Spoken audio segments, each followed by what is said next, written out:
Nuevamente, qué gran alegría, qué gran bendición encontrarnos nuevamente en cada uno de sus hogares. Que las ricas bendiciones del eterno Dios les acompañen. Y hoy, en el libro de Daniel, estamos en el último capítulo del libro de Daniel, un capítulo maravilloso realmente. En sí, pastor, el libro de Daniel es un libro de profecías, realmente, cómo el estudiante puede sacar grandes lecciones prácticamente para este tiempo. Así es. Amigos, estamos para mirar más porciones de Daniel capítulo 12. Habíamos visto en la primera parte la presencia de Miguel. Miguel, recordemos, para que nos quede claro, afirmamos absolutamente que es el Hijo de Dios, los varios textos que citamos prácticamente de memoria para poder adelantar el espacio de tiempo que tenemos. Se nos dice que este gran príncipe que está de parte de los hijos de tu pueblo es el príncipe de los ejércitos de Jehová, a quien Josué adoró. Fíjense, amigos, en Josué capítulo 5, versículo 13. Este es un versículo contundente. No puede un ser humano adorar o arrodillarse a los pies de otro ser humano. Dios lo prohíbe. Estando Josué cerca de Jericó, alzó sus ojos y vio un varón que estaba delante de él, el cual tenía una espada desenvainada en su mano. Y Josué, yendo hacia él, le dice: ¿eres de los nuestros o de nuestros enemigos? Él respondió: no, mas como príncipe del ejército de Jehová he venido ahora. Entonces Josué, postrándose sobre su rostro en tierra, lo adoró. Y le dice: ¿qué dice mi señor a su siervo? Y en lugar de decirle: mira, no te postres, le dice al revés: sácate los zapatos. Fijémonos, versículo siguiente. Y el príncipe del ejército de Jehová respondió a Josué: quita el zapato, el calzado de tus pies, porque el lugar donde estás es santo. Y Josué así lo hizo. Así ocurrió, amigos, con la misma escena de Moisés, postrándose allí cuando se acercó a la zarza ardiente que se quemaba pero no se destruía. Y quería ver ese fenómeno. Se quemaba hace largo rato, hasta que se acercó y una voz le dijo: Moisés, sácate los zapatos porque donde tú estás es tierra santa. Y era la voz de Jehová. Ahí tenemos el texto, amigo. Y dijo: no te acerques. Quita tu calzado de tus pies, porque el lugar en que tú estás, tierra santa es. Amigos, es Dios, absolutamente, pero como dice el texto también en la Biblia, que a Dios nadie lo vio jamás. Por lo tanto, ¿quién es este ser que Josué miró, conversó con él, y entonces dice príncipe del ejército de Jehová? Ese es el Hijo de Dios, el generalísimo del cielo, el príncipe de los ejércitos de Jehová. Miguel, cuando dice uno de los principales príncipes, la traducción más adecuada es el primero de los principales príncipes. Ese es el jefe de los príncipes y él viene como arcángel, así lo cuenta. Fíjense, vamos a leer el versículo de Judas, allí la discusión que hubo entre este Miguel y Satanás por la posesión del cadáver de Moisés. Satanás lo reclamaba y Miguel vino para disputárselo y llevárselo. Pero cuando el arcángel Miguel contendía con el diablo, disputando con él por el cuerpo de Moisés, no se atrevió a proferir juicio de maldición contra él, sino que le dijo: que el Señor, que Jehová te reprenda, Satanás. Ya, terminemos con esto, que Dios te reprenda, para no decir más. Bien, este arcángel Miguel, amigos, aparece en la segunda venida. Miremoslo, Primera de Tesalonicenses, capítulo 4, versículo 14, 15 en adelante. Ahí nos habla que el Hijo de Dios viene con voz. Vamos a ver voz de qué. Porque si creemos que Jesús murió y resucitó, así también traerá Dios con Jesús a los que durmieron en él.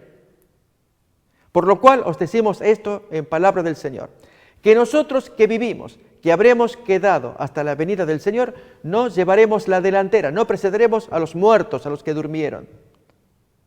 Porque el Señor mismo, con voz de mando, con voz de arcángel, con trompeta de Dios, descenderá del cielo, y los muertos en Cristo resucitarán primero. La palabra arcángel, amigos, no significa ángel, es el jefe de ángeles, eso es arcángel. Por lo tanto, los ángeles tienen un jefe que no es ángel, es el jefe de los ángeles, o como dice acá, el príncipe de los ejércitos de ángeles de Jehová. Ese es Jesús. Bien, Él es el que aparece en Daniel 12:1, el gran príncipe, es aquel que peleó contra Satanás en el cielo, Apocalipsis 12:7, y con sus ejércitos, Miguel con sus ejércitos, logró echar a Satanás con sus ejércitos también. Y el cielo se limpió, se infectó la tierra, amigos, pero este es otro capítulo. Solamente que ahora este mismo Miguel viene a limpiar a Satanás del planeta en poco tiempo más, en medio de una gran convulsión, un tiempo de angustia como nunca se hubo, pero recordemos, viene solamente a buscar a los que están anotados en el libro, a los que fueron sellados en la frente, los lleva y el resto tiene que destruir.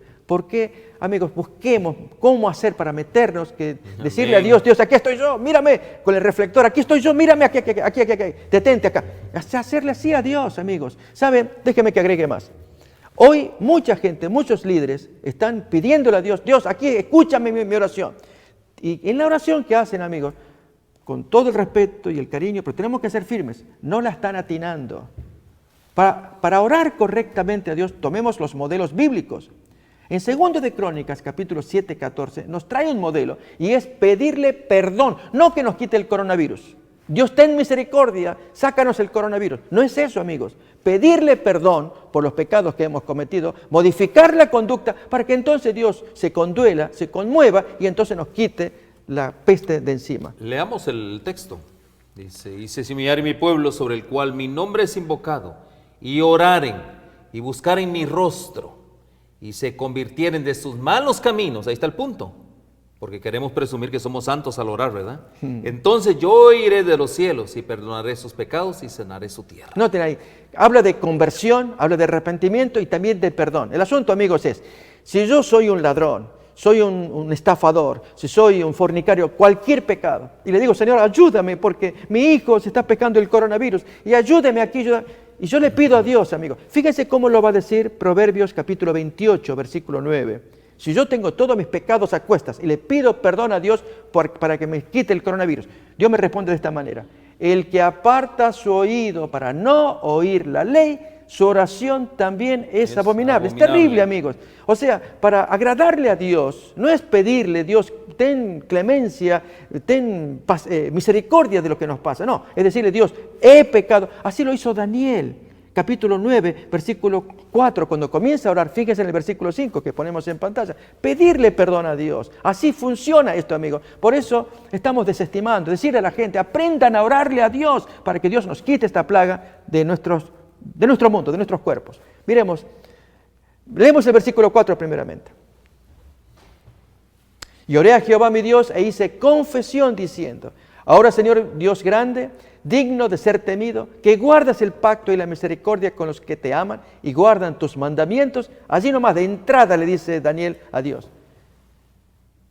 Hemos pecado, hemos cometido iniquidad, hemos hecho impíamente, hemos sido rebeldes y nos hemos apartado de tus mandamientos y de tus ordenanzas. Y la oración, amigos, sigue larga, bonita, preciosa, por lo cual, algo curioso e interesante ahora, es que cuando se le contesta la oración, viene el ángel Gabriel, le interrumpe la oración, ya había apuro, en el cielo se le dijo, Gabriel va a contar, al principio de tus ruegos me dieron la orden, aquí estoy. O sea, ni bien había empezado a orar, ya la orden de Dios ya estaba, porque Daniel era muy querido. Y ni terminó la oración que lo interrumpe Gabriel y le dice, tú eres muy amado.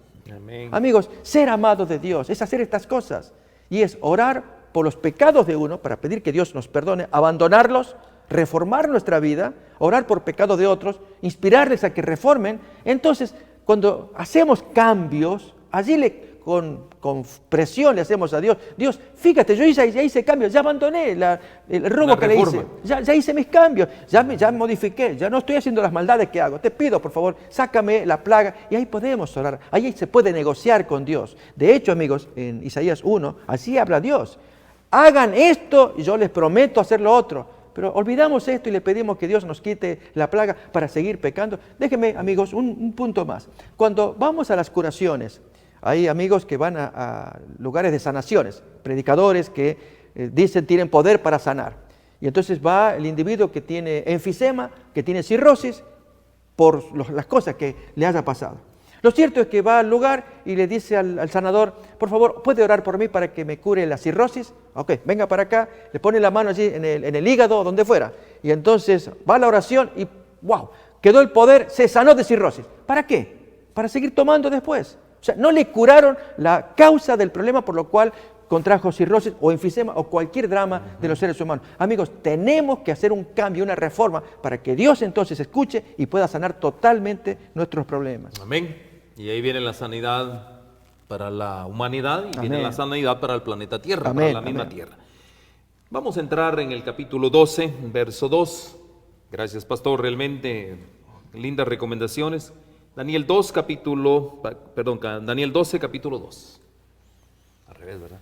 Y muchos de los que duermen en el polvo de la tierra serán despertados, unos para vida eterna y otros para vergüenza y confusión perpetua. Aquí, mis queridos hermanos, vamos a entrar en un punto importante. Vamos a hablar de la resurrección. Y hay algo bien importante que yo quiero en este asunto. Hay dos grandes realidades en esto. Una gran realidad que nosotros tenemos, y esa realidad es la realidad temporal de la muerte. Es una gran realidad. Todos tenemos que enfrentar a la muerte, tarde o temprano, pero es temporal. Eso es lo lindo. O también se puede convertir en una muerte eterna. Así es. También. Pero en este caso vamos a hablar de la realidad temporal de la muerte. Y lo otro es la realidad suprema de la vida. El hombre tiene que decidir. Y aquí, en el libro de Daniel, en el verso 2 específicamente, vemos que el hombre tiene que hacer esas grandes decisiones. Y mire qué importante, pastor. Como vemos, solo en el verso 2, por eso dice aquí, muchos de los que duermen en el polvo de la tierra serán despertados. Miren qué importante. Unos para vida eterna y otros para vergüenza y confusión eterna. Pastor, ¿cómo vamos a manejar este asunto? Hay varios puntos, amigos, para considerar en este versículo y que incluso sugeriría que fueran previos. Uno tiene que ver con el concepto de la inmortalidad del alma, porque si estamos hablando de resurrección, razonemos, amigos, nos han inculcado la idea desde niños de que falleció nuestra abuela, nuestro hijo, cualquier ser amado, ahí está en el cielo como una estrellita mirándonos. Pero hay aquí que si se nos habla de la resurrección, ya están gozando de la bienaventuranza, viviendo en el cielo, porque la idea de la noción de la inmortalidad del alma nos lleva a creer que murió la persona y ya se fue al cielo o se fue al infierno. Si fue al cielo, ¿dónde está la gracia de que del cielo ahora va a encarnarse en una resurrección? Es decir, ya está disfrutando en el cielo, pues déjelo allí. Déjelo ahí en paz. Entonces, esta noción de la inmortalidad del alma, amigos, va a contrapelo de la Biblia. O es inmortalidad del alma o resurrección del cuerpo. Las dos cosas son incompatibles. No puede ser lo mismo. O la persona que muere está muerta. El texto nos dice, serán despertados del polvo de la tierra. O sea, estaban muertos.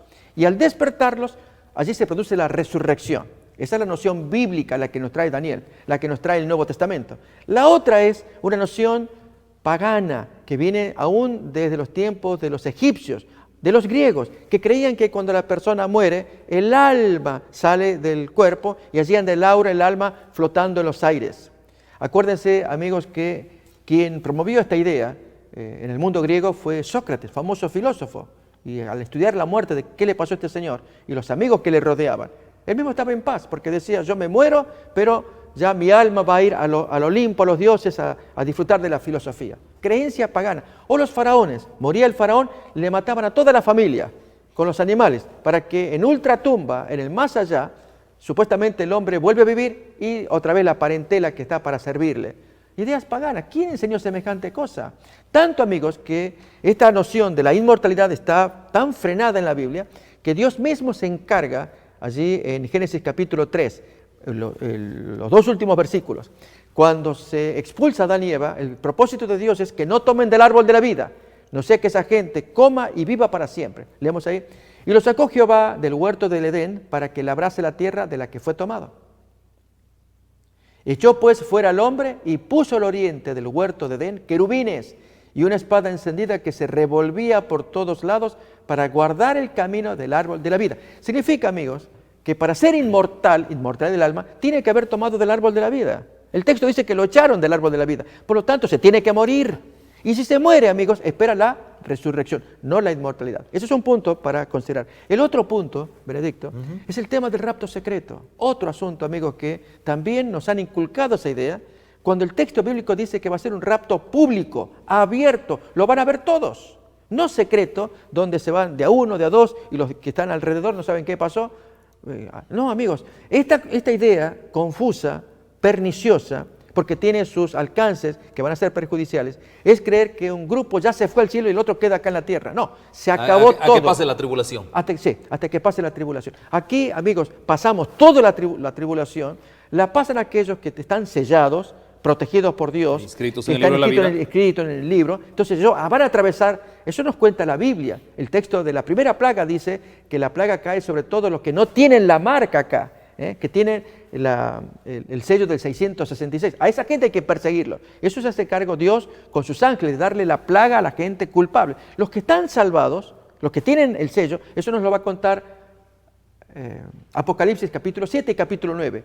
La plaga, la desgracia, no les cae a aquellos que están sellados, protegidos por Dios. Por lo tanto, atraviesan la tribulación, lógicamente muy penosamente, pero Dios los preserva, porque van a ser el tesoro más especial, los 144,000. Un tesoro preciosísimo a la vista de Dios, que Dios va a lucirlo como su séquito especial, que siguen a Jesús por donde quiera que va. Pero amigos, el rapto secreto va en otra línea.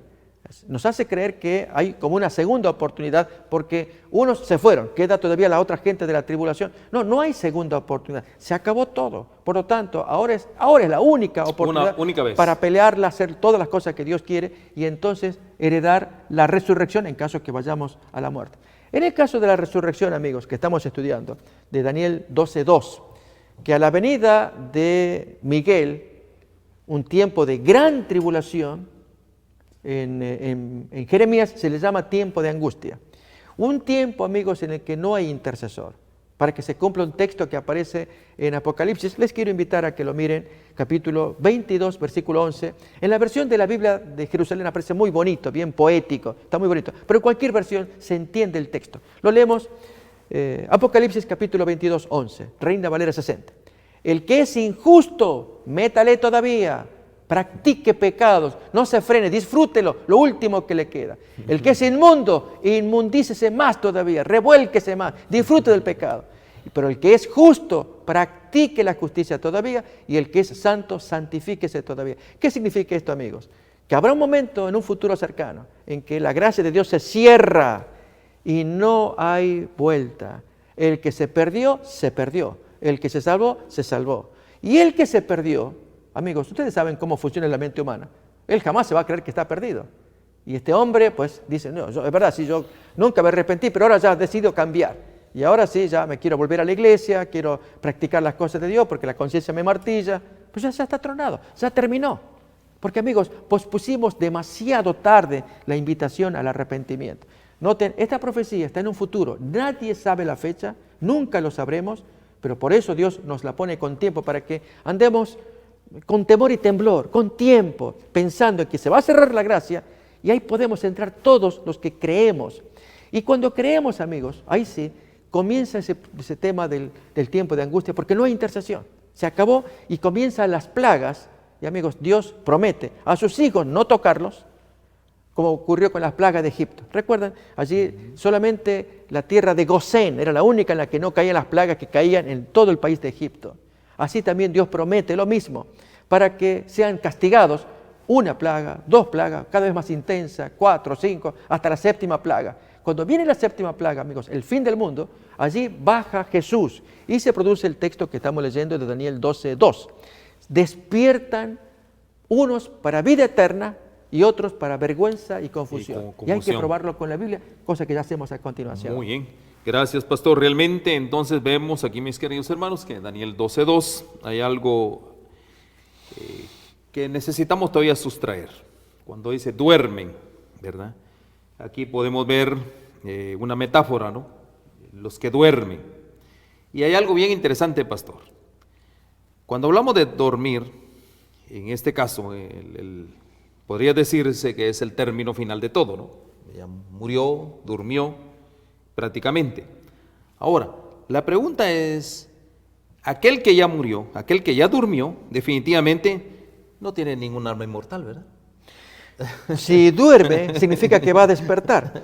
Esa fue la palabra que Dios usó, miremoslo allí en San Juan capítulo 11, para referirse a la muerte de Lázaro. Cuando Jesús le dice a sus amigos, miren, voy a verlo a Lázaro, voy a despertarlo. Y los discípulos, maestros, está durmiendo, hacernos un viaje largo y peligroso, porque recuerden que estaba pendiente la curación sabática de Juan 9. y que los judíos no se la perdonaron a Jesús. Juan 11, él va de allí, cerca de Jerusalén, en Betania, quedaba muy cerca de Jerusalén, los discípulos malinterpretaron. Si lo va a despertar, es muy riesgoso. No. Miren lo que quiere significar. Vamos a leer pues entonces, San Juan capítulo 11, dice, dicho esto les dice, nuestro amigo Lázaro duerme, pero voy para despertarlo. Los amigos le dicen, Señor, si duerme, sanará. Pero Jesús decía esto de la muerte de Lázaro y ellos pensaron que hablaba del reposar del sueño. Y ahora Jesús habla claramente. Les dice, Lázaro ha muerto. Y me alegra por ustedes de no haber estado allí para que creáis. Pero vamos ya de una vez. Entonces, la muerte, amigos, a la vista de Dios, es un dormir que luego le sobreviene, ¿qué cosa? Un despertar. Despertar. Fue la expresión que la Biblia usa para la muerte de Esteban. El último versículo del capítulo 7, cuando apedreaban allí a Esteban, el gran mártir que daba testimonio, aquí veo el cielo abierto y al Hijo de Dios allí al lado del Padre. Y la gente crujía en los dientes y lo apedrearon. Las palabras finales de Esteban tan amoroso, no les tomes en cuenta este pecado. Y luego de eso, ¿qué pasó? Durmió la siesta. ¿Qué es eso? A ver. Y puesto de rodillas, clamó a gran voz, Señor, no les tomes en cuenta este pecado. Y habiendo dicho esto, durmió. O sea, murió para esperar un despertar. O sea, pastor, no hay ningún alma inmortal que habite en un cuerpo humano entonces. Entonces, qué importante, amigos. Si vamos a hablar de inmortalidad, acá, este es el punto. Si una persona es inmortal, no importa si va a dormir o qué, siempre va a vivir. Esto lo decían los griegos, los egipcios, la gente pagana, pero la palabra de Dios no enseña esto. Incluso en la de hecho, palabra... fue el engaño que Satanás le mete a Eva. Miren, efectivamente, si tú comes esto no vas a morir, siempre vas a ser como Dios, sabiendo el bien y el mal. Pero aquí, amigos, que lamentablemente esta idea había entrado entre los judíos gracias a la invasión del imperio griego, acuérdense de Antíoco IV, y entonces esta filosofía del alma que sobrevive, fue una creencia griega antiquísima, pero lograba penetra en el mundo judío también. Esto da cuenta a Gilel, famoso sabio judío anterior a Jesús. Pero Jesús se las tuvo que ver y contó una parábola, allí en Lucas 16, del rico y Lázaro, y de que uno se está quemando en el infierno, el otro disfrutando en el cielo. Pero es la parábola tan contradictoria, porque la frase que dice, dile, y entonces ahí están a los gritos, uno al otro, le dice el rico quemándose en el infierno, dile a Lázaro que venga y moje la punta de su dedo en mi lengua para que yo me refresque. Quemándose en medio de la llama con el dedo, ponerle acá. Amigos, hay un mensaje. Al leer el texto va en otra línea, que Abraham le dice, mira, tuviste tus bienes, ahora él tiene sus males, ahora tiene tus males. Entonces dice el rico, está bien, entonces dile a mis hermanos, yo los conozco, que no, tengan cuidado, no vengan acá. Y entonces la respuesta de Abraham, ¿cuál fue de Abraham? Tienen la Biblia, escuchen la Biblia. Yo los conozco, Señor, no le van a hacer caso. Manda a alguien resucitado. Y amigos, qué tremendo, porque la voz dice otra vez, si no creen a Moisés y a los profetas, si viene alguien resucitado, tampoco lo van a creer. Ocurrió literalmente con Lázaro. De paso, amigos, la historia de Rico y Lázaro es una profecía, no solamente parábola, es una profecía que anunciaba del verdadero Lázaro que iba a resucitar, iba a aparecer, no le iban a creer y lo querrían matar. Eso lo cuenta Juan capítulo 12. Si miramos allí en versículos 7 y 8, cuando está la fiestita de Simón, el ex leproso, aparece Lázaro también allí en la fiesta. Y la gente fue curiosa para ver a Lázaro. Pero los fariseos, que no lo creen a Jesús, y estaba Lázaro probando el poder de Jesús por la resurrección, hasta a Lázaro lo querían matar. Se había cumplido la palabra de Jesús que había dicho que si no creen en la Biblia, tampoco aunque venga alguien resucitado van a creer. Por lo tanto, amigos, ese tema de la inmortalidad del alma, Jesús la contó para que ellos vean en su propio lenguaje cuán contradictorios son. Si no creen en la palabra de Dios, nada los va a hacer cambiar su modo de ver. Entonces, pastor, aquí haciendo una pequeña conclusión, los seres humanos son una unidad invisible, ¿verdad? Sí. Indivisible, perdón. Sí. O sea, no se pueden dividir. O sea, está el cuerpo, está la mente y está el espíritu. Así es. Al morir, la persona deja de existir y permanece inconscientemente hasta la resurrección. Ese es el principio, ¿correcto? Así es. Ahora, hay otro punto bien importante en eso. Y el punto es cuando se habla de la resurrección venidera como una reversión de lo que sucede como consecuencia del pecado.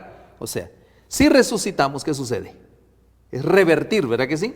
Sí. Revertimos prácticamente lo que sucede como consecuencia del pecado. ¿Ya? Ahora, aquí cuando la expresión que se traduce polvo de la tierra o tierra de polvo, más la expresión se maneja tierra de polvo, ¿verdad? Sí, sí. ¿Por qué razón, pastor?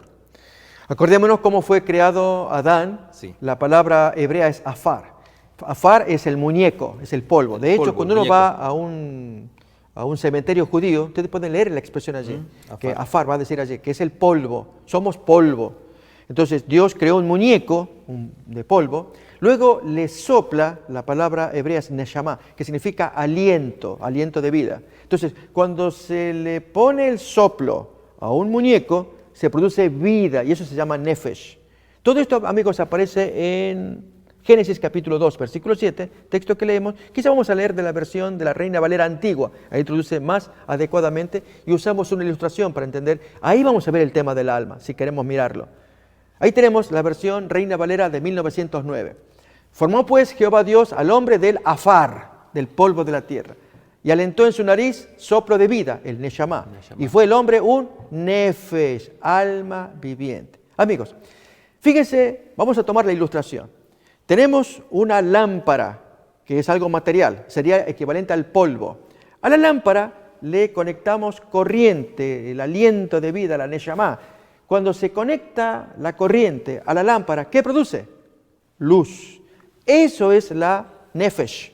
La nefesh es la luz, la persona. Ahora bien, cuando nosotros cortamos la corriente o rompemos la lámpara, así también, cuando el individuo que tiene su cuerpo choca y se destruye porque tuvo un accidente terrible y es irreconocible, o en el lecho de la muerte se le va el último aliento porque está ya enfermo y entonces se le cortó la corriente. ¿Qué pasó con la vida del hombre?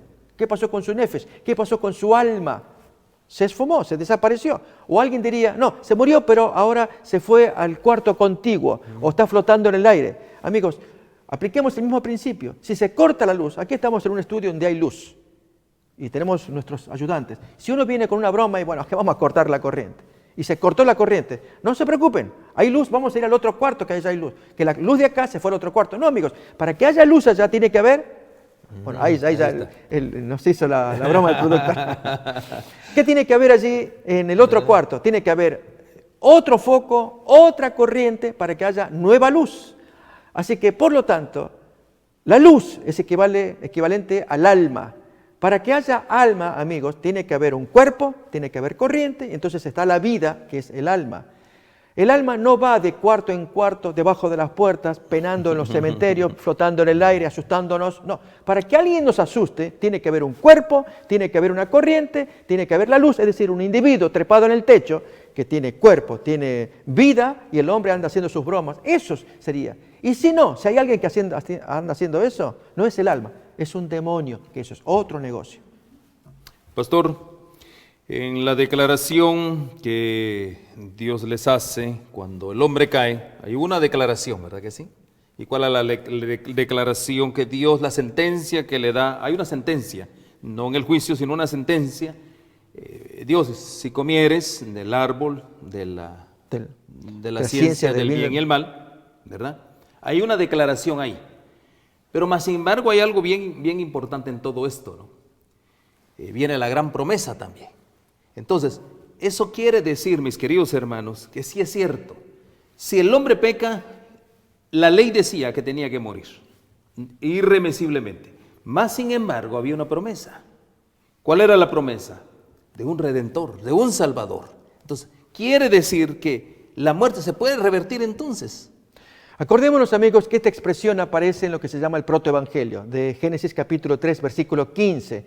Al dar Dios las sentencias a cada cual, a la serpiente, a la mujer, al hombre, dice así, a la serpiente, pondré enemistad entre ti, serpiente, y la mujer, entre tu simiente y la simiente de ella.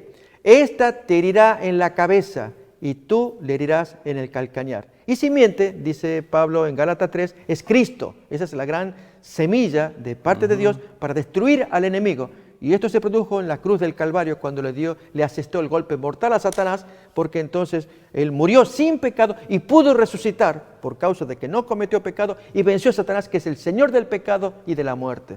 O sea que en la cruz, Cristo, para que se cumpla la profecía de Génesis 3:15, vence a la muerte en la cruz del Calvario. Miremos el cumplimiento, amigos, en Hebreos capítulo 2, versículo 14. Ahí aparece ya el cumplimiento de esta profecía de Génesis 3:15. Así que por cuanto los hijos participaron de carne y sangre, él también participó de lo mismo, para destruir por medio de la muerte al que tenía el imperio de la muerte, esto es, al diablo. Amén.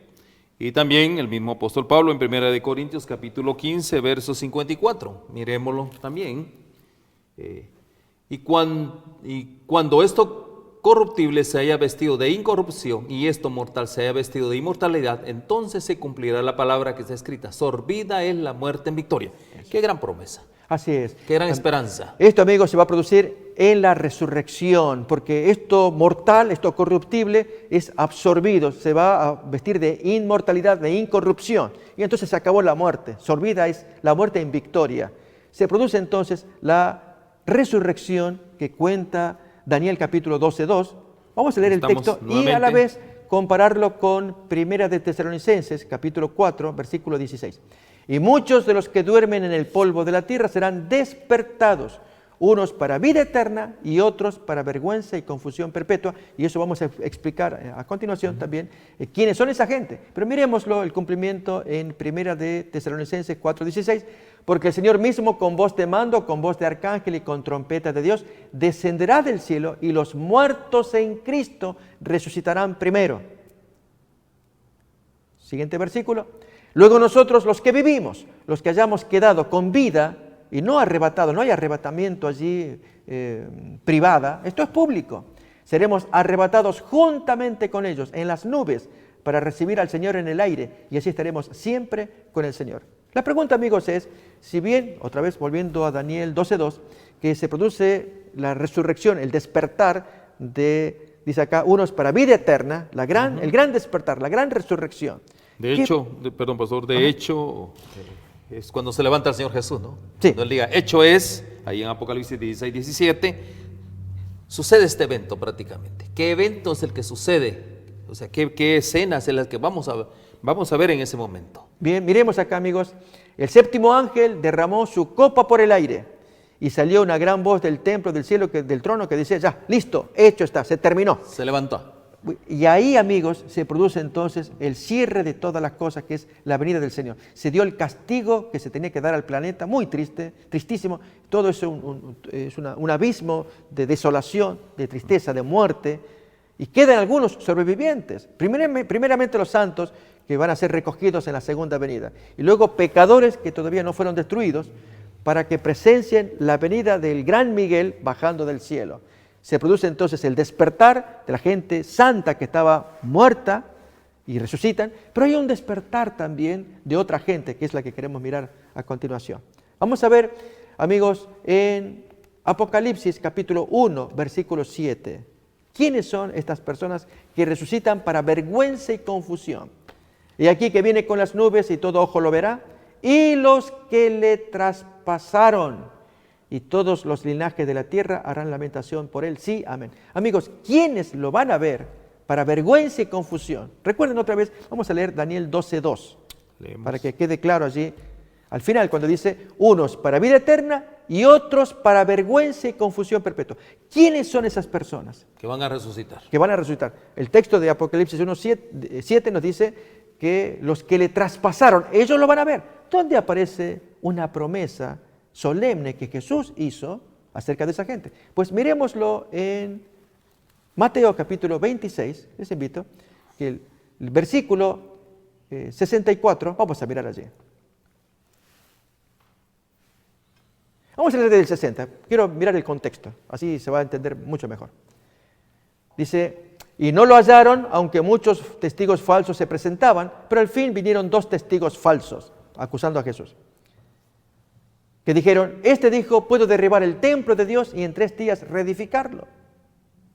Y levantándose el sumo sacerdote le decía, no respondes nada, ¿qué testifica esta gente contra ti? Habla, defiéndate, di algo. Pero Jesús callaba. Entonces el sumo sacerdote invoca a Dios, amigos. Wow. Y ahí es cuando ya Jesús no se puede callar. Sí. Te conjuro por el Dios viviente que nos digas si eres tú el Cristo, el Hijo de Dios, en la presencia del Dios viviente. Ahora sí, Jesús va a pronunciar palabras muy solemnes.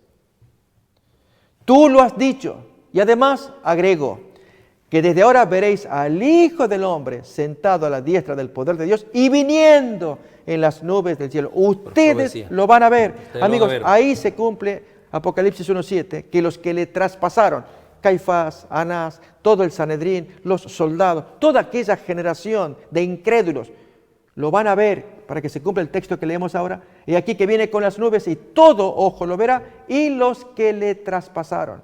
Y los linajes de la tierra harán lamentación por él. Y ahora otra vez, Daniel 12:2, miramos, cuando dice, serán despertados unos para vida eterna, que es el grueso de los santos que resucitarán para siempre, y otros para vergüenza y confusión perpetua. Pero amigos, hay un grupito más que quiero agregar que también resucitaría. Antes de la venida de Jesús, antes de la venida, va a resucitar un grupo, cuando dice para vergüenza y confusión. Eso van a ver, Anás, Caifás, para que se cumpla la profecía de Jesús. Ustedes me van a ver. Ustedes verán al Hijo de Dios viniendo. Okay. Cuando ellos miran, amigos, lógico, miran, van a ser destruidos. Pero hay otro grupo de santos que el Señor quiere resucitar también. Ya están muertos. Fíjese cómo lo va a expresar Apocalipsis capítulo 12, versículo 14. Miremos allá. Aquí es donde habla. 12:13. Aquí donde habla del pacto de paz. Vamos a leer la cita correspondiente. Apocalipsis 12:13. Perdón, es 14:13. Y oí una voz que desde el cielo me decía, escribe, bienaventurados de aquí en adelante los muertos que mueren en el Señor. Sí, dice el Espíritu, descansarán de sus trabajos porque sus obras con ellos siguen. Dice, oí una voz que del cielo me decía, escribe, bienaventurados de aquí en adelante los muertos que mueren en el Señor. Sí, dice el Espíritu, descansarán de sus trabajos porque sus obras con ellos siguen. Antes de leer el texto, el 14, quiero comentar el 13. Y amigos, es que aquí hay una promesa, ahí en ese texto, que les invito. Esto es un regalo para toda persona que de aquí en adelante llegue a tener la desgracia de ir al descanso. La promesa es que va a poder ver, aunque esté muerto, antes de que venga la gran resurrección, ellos podrán ver al Señor porque descansan en el tiempo del mensaje del tercer ángel. Fíjense el versículo 12, ese es el versículo anterior, de aquí en adelante. ¿Ok? ¿Cuándo es eso? Aquí está la paciencia de los santos, los que guardan los mandamientos de Dios y la fe de Jesús. Ese es el premio que Dios les quiere dar a los que defiendan la ley de Dios, que de aquí en adelante, desde que se predique este mensaje. De aquí en adelante, pastor, es 1844, ¿correcto? Ese es el tiempo, amigos, que se está exaltando la ley de los 10 mandamientos. Yo les digo, amigos, desde ese tiempo, porque es el tiempo... 1844 efectivamente, hasta hoy. Efectivamente es el tiempo en que allí se predica el mensaje del santuario del cielo, el arca del pacto. Fíjese, Apocalipsis 11:19, ahí lo dice. Ahí está muy claro, 11:19 de Apocalipsis. Y el templo de Dios fue abierto en el cielo, y el arca de su pacto se veía en el templo.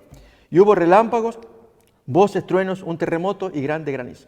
Amigos, en ese tiempo en que se abre el cielo y se exalta la ley de Dios, que esto ocurre desde 1844, que es la vindicación del santuario, el comienzo del proceso del juicio investigador en el que Jesús entra a verse con el arca de los 10 mandamientos, lugar santísimo del cielo, mira los 10 mandamientos y el que esté a la altura de los 10 mandamientos.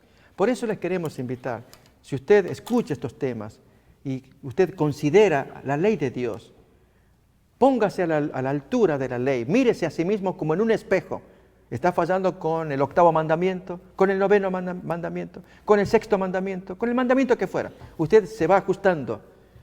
Dios da un premio a todos los que respetaron sus mandamientos. Dios le dice, ellos van a poder ver la segunda venida, aunque hayan muerto. El Señor los resucita antes, junto con Anás, Caifás y todos los pecadores. La diferencia, amigos, es que esta gente lo miran y son destruidos, contemplan para su perdición. Estos otros resucitan y seguirán, y luego viene la gran resurrección general de muchísima gente, cuando Jesús ya manda a los ángeles que resuciten a todos los santos. Comentando aquí el comentario de Daniel 12:2 dice: todos los que murieron en la fe del mensaje del tercer ángel, vamos a explicar un poquito eso, salen glorificados de la tumba para oír el pacto de paz que Dios hace con los que guardan su ley. Así es. Miren, qué importante el pacto de paz con aquellos que guardan su ley. También los que lo traspasaron. Apocalipsis 1:7. Los que se mofaron y se rieron de la agonía de Cristo y los enemigos más acérrimos de su verdad y de su pueblo son resucitados para mirarle en su gloria y para ver el honor con que serán recompensados los fieles y los obedientes. Y luego ser destruidos, lamentablemente. Y obviamente ser destruidos nuevamente, ¿no? Desde el cielo se oye la voz de Dios que proclama el día y la hora de la venida de Jesús. Y hay todo una gran esto proclamación. Antes de la segunda venida. Todavía Antes. Jesús está de camino, pero antes Dios conversa con su pueblo aquí en la tierra en medio de las plagas. Como diciendo, aguanten, que ya llega su libertador. Y mire qué lindo, ¿no? Y desde el cielo se oye la voz de Dios que proclama el día y la hora de la venida de Jesús. Él lo hace Dios. Y promulga a su pueblo el pacto eterno. Hay un pacto eterno, ¿no? Y cuando la bendición es pronunciada sobre los que honraron a Dios, santificando su sábado. Miren qué lindo, ¿no? La ley de Dios, el sábado, se oye un inmenso grito de victoria.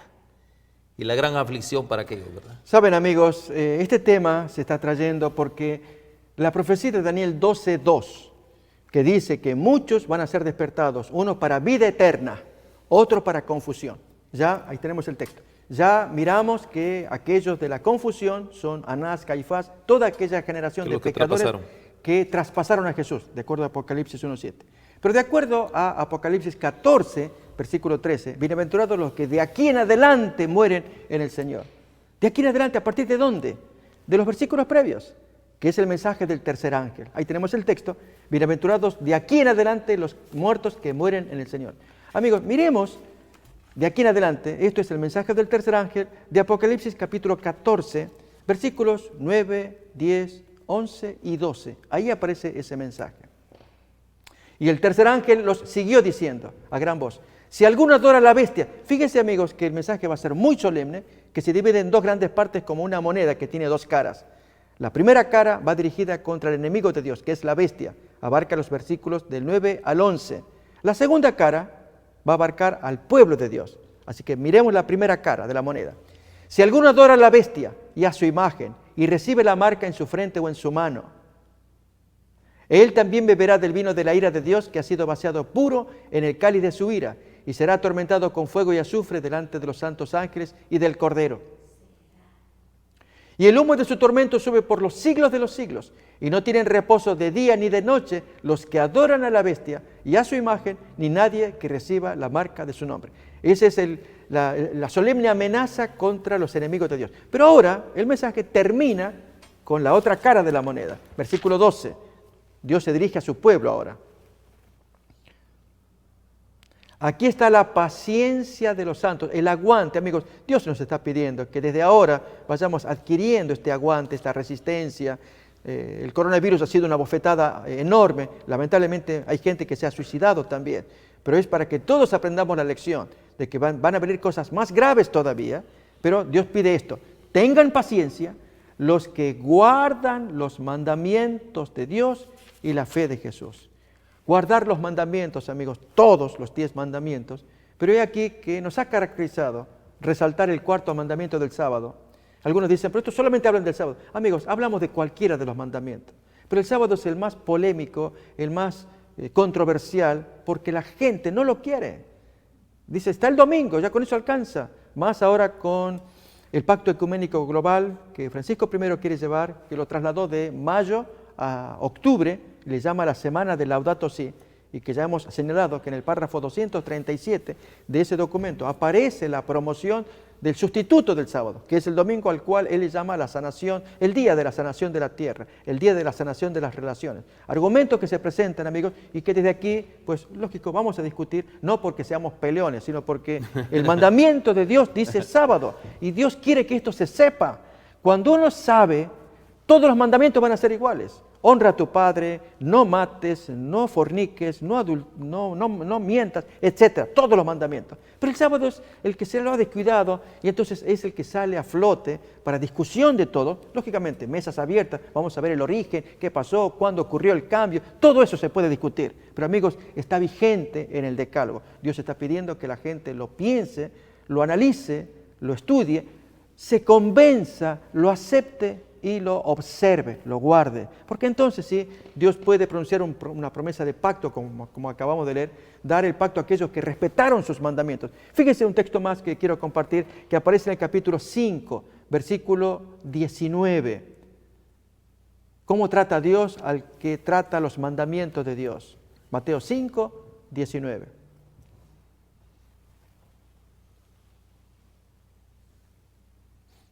Estas son palabras de Jesús. De manera que cualquiera que quebrante uno de estos mandamientos muy pequeños, y así enseña a los hombres, muy pequeño o miserable, será llamado en el reino de los cielos. Mas cualquiera que los haga y los enseñe, este será llamado grande en el reino de los cielos. Esto es proporcional, amigos. En la forma como tratamos el mandamiento, Dios nos trata a cada uno de nosotros. Bueno, mis queridos hermanos, aquí estamos viendo nosotros, vamos a hacer un pequeño resumen de todo ese asunto. Vimos que hay una resurrección especial, es una resurrección que hay, esto lo enseña la Biblia. También vemos que hay una resurrección general de los justos, ¿verdad? Eso tendrá lugar en la segunda venida de Cristo. Y también hay una resurrección de los impíos, esto pues obviamente va a ocurrir al final del milenio. Sin embargo, la Biblia da indicio de una resurrección especial, vamos al especial, de quienes crucificaron a Jesús, aquellos que los traspasaron, ¿verdad? Y ahí está Daniel 12:2, Mateo 26, 63, también está 64, Apocalipsis 1:7, ya lo leímos. De quienes murieron también, aquí hay otro asunto bien importante, pastor, así como para darle así rapidito. Hay un grupo de personas, de quienes murieron en la fe del mensaje de los tres ángeles. Aquí ya citamos la prueba, amigos, que sí, es Apocalipsis 14, versículo 13. 13, allí. Ahora, por ejemplo, aquí dice el comentario, dice, una resurrección especial precede al segundo advenimiento de Cristo, o sea, hay algo especial antes. Y vimos que la gran proclamación en el cielo, ahí del pacto eterno de Dios con los suyos, eso va a ser algo solemne. Dice que todo ojo le verá, ¿no? Así es. La gran proclamación prácticamente. Ahora, eso es maravilloso, pero quiero llegar a este punto especial, pastor. Y el punto es este. Bueno, vemos nosotros que el Señor Jesús viene por su heredad, ¿verdad que sí? Cuando hablamos de la heredad, aquellos que en todos los tiempos pues, prácticamente se declararon hijos de Dios y, como bien dijimos, soportaron las tribulaciones, penurias y todo esto. Pero hay algo bien importante. Lo más importante es lo siguiente, lo que lo quiero notar en estos minutos. Dice este comentario: la resurrección no es la transición de un estado material a un estado inmaterial. Eso no es la resurrección, ¿ya? Más bien dice, en realidad es una transición de una condición pecaminosa, o sea, yo hombre pecador, y una condición degradada, a un estilo de vida de perfección. Esa es la resurrección. Me encanta esa palabra. Lo vuelvo a repetir, la resurrección no es una transición como muchos lo catalogan, como una transición de un estado, ¿no? Porque dicen abrir y cerrar de ojos, ahí se hizo una transición. No es una transición, sino más bien dicho, es una realidad, es una transición de una condición pecaminosa. Yo, hombre pecador, aceptando al Señor Jesús, viviendo bajo su requerimiento de santidad, guardando sus mandamientos, ¿qué sucede? Ahora yo me convierto en una persona, ¿qué? Perfecta.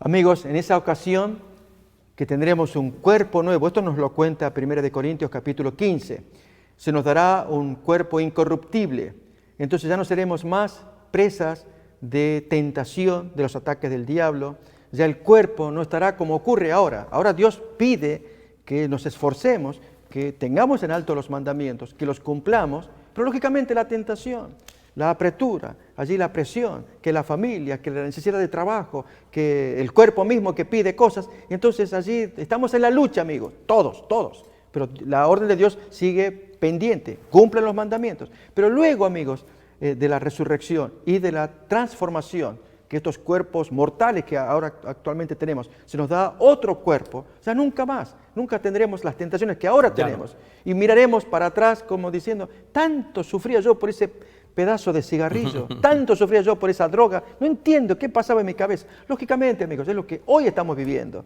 pero Dios pide que nos aferremos a Él, luchemos hasta que tengamos la victoria y Él nos dé el cuerpo nuevo para nunca más sufrir tentaciones. Leamos el último verso, pastor, y comentarlo. Daniel capítulo 12, verso 13, el último verso que queremos nosotros comentar con usted. Daniel capítulo 12, verso 13. Y tú irás hasta el fin, hablando de Daniel, ¿verdad? Y reposarás y te levantarás para recibir tu heredad al fin de los días.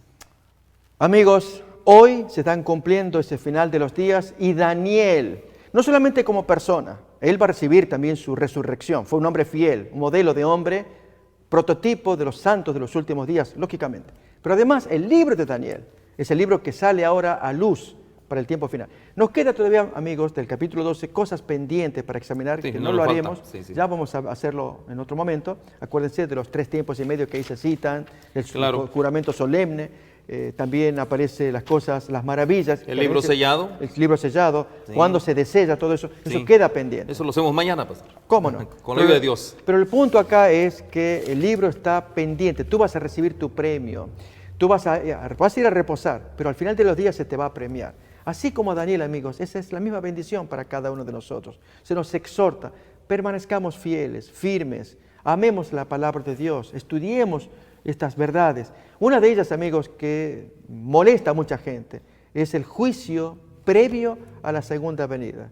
Como que no nos gusta que nos revisen. Les doy un ejemplo, amigos. Si en este país se le da a uno las credenciales y ya tiene la mica, decimos, ya es o residente o ciudadano. Y luego viene, después de un tiempo, una revisión de todos los que son ciudadanos, que han sido o naturalizados o hechos ciudadanos. Se les hace una revisión. Uno dice, ¿qué pasa con esto? ¿Significa que me van a revocar, que me van a quitar? Y en la revisión nos entra cierto miedo. Porque una cosa es cuando ya nos decretaron, tú eres ciudadano, ya está. No, nunca más, haga lo que hagas. No es tan así, amigos. Hay veces que el gobierno tendrá sus medidas. En el caso espiritual, se da este fenómeno. Que él dice que el que venciere, allí yo te voy a dar tu ciudadanía. No antes. Entonces, vencer al final es, o sea, luchar, trabajar, obrar, esforzarnos, amar al Señor, y si vencemos, ahí Dios nos va a dar el premio que tanto estamos anhelando. Y ahí vamos a disfrutar de la plenitud. Amén. Ahí vamos a disfrutar de una de las grandes realidades, nuevos cielos, nueva tierra. Qué bendición Amén. más grande. Amén. Pastor, aquí, por ejemplo, dice que este acontecimiento es la resurrección general de los justos, o sea, el evento de Daniel 12:13. Sí. El evento final, amigos, de la resurrección de Daniel. Es el evento final, lo El último. evento final. Pero acuérdense que Apocalipsis va a dar más luz, que es el milenio. Y allí el milenio va a entroncarse con Daniel 12. Y es que al comienzo del milenio, que es la venida de Jesús, se produce la gran resurrección de los santos. Al final del milenio se produce, Jesús baja nuevamente, porque se los llevó los santos al cielo. Baja para que se produzca la gran resurrección de los pecadores. Así que el extremo del milenio nos va a anunciar o una resurrección o la otra. Gracias, pastor. Qué gran bendición, mis queridos hermanos. Esperamos de que todo esto sea de gran ayuda en su crecimiento espiritual, porque ese es nuestro objetivo, conocer más a Dios para tener más intimidación con Él. Él quiere relacionarse con nosotros, Él quiere dar a conocer lo que Él es realmente. Y aquí, a la luz de las Escrituras, vemos realmente que Dios es lleno de amor, muy compasivo, que nos da todas estas cosas para que nosotros no perezcamos. Para que confiemos, amigos, el gran príncipe que está de parte de los hijos de tu pueblo, Él viene a recogernos, pero con la condición, tenemos que estar anotados en el libro. Procuremos anotarnos, ser anotados en ese libro. Amén. Y esa sería nuestra recomendación. Que el Señor les bendiga. Un abrazo para todos y continuamos en este libro. Bueno, estamos en el desenlace final, así que el Señor les bendiga. Que Dios les guarde.